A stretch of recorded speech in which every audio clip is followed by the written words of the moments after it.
The 4% rule is everywhere, but the question is it safe? And in a word, yes, with an asterisk.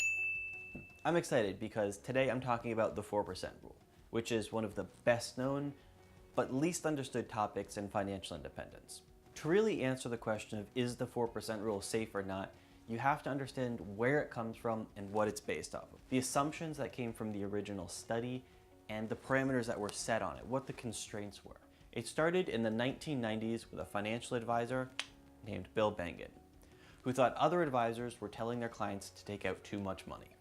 Right now, other advisors are giving advice based off of average market returns, but the market isn't flat. We have ups and we have downs. And so if a client is taking out 7% of their portfolio, when the market does inevitably crash, they'll overburden their portfolio in order to maintain their standard of living, such that it won't be able to recover when the market recovers.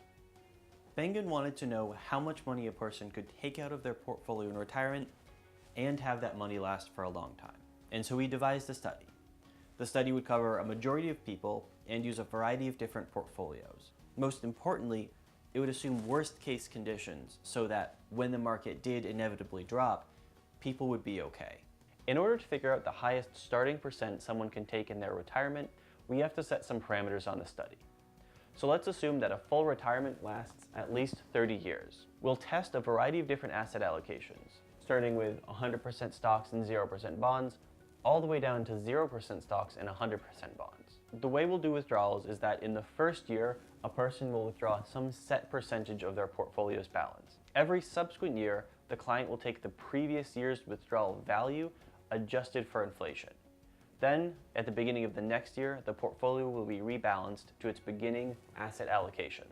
This is where we begin to answer the question, is the 4% rule safe or not? Because these parameters aren't very good. A real financial advisor, someone in real life, wouldn't take their whole withdrawal at the end of the year. They'd take periodic ones. They may use a different portfolio blend. They'd do more than what the very specific parameters here set. The purpose of having such rigid conditions, though, was to make it applicable to everyone. The 4% rule, the study Bengen did, was not meant to be followed to the T.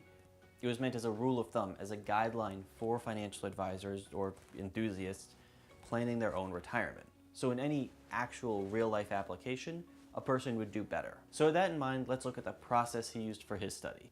In order to do this, we'll test every combination of asset allocation and withdrawal rate to see how long they will last. Success will be determined by the highest withdrawal rate a person can maintain, such that their portfolio lasts 30 years. Several conclusions came out of this study.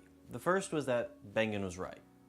People who were taking 7% would have done well most of the time, but years with poor returns and high inflation would have meant they would have run out of money prematurely.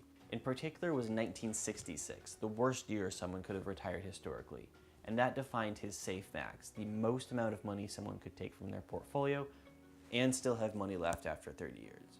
That number, 4.15%. So, is the 4% rule safe? Well, I would still say yes. Is it safe is asking, is it safe, not will it ever fail? The safety of the 4% rule comes not from how conservative it is, but all the underlying assumptions it makes too, that you'll have no income or react at all to a market turndown. And a normal person who's managing their finances well will certainly be able to do well under the 4% rule. This isn't to say that the 4% rule is foolproof, that it will never fail, and that there aren't valid criticisms of that. There are. All of that is going to be the topic of the next video, however. So if you want to see all the key takeaways from this video, you should check out my website, wisdomfi.com. Link is in the description. I hope you liked this video, so if you did, don't forget to leave me a like, and I'll see you in the next one. Thanks for watching.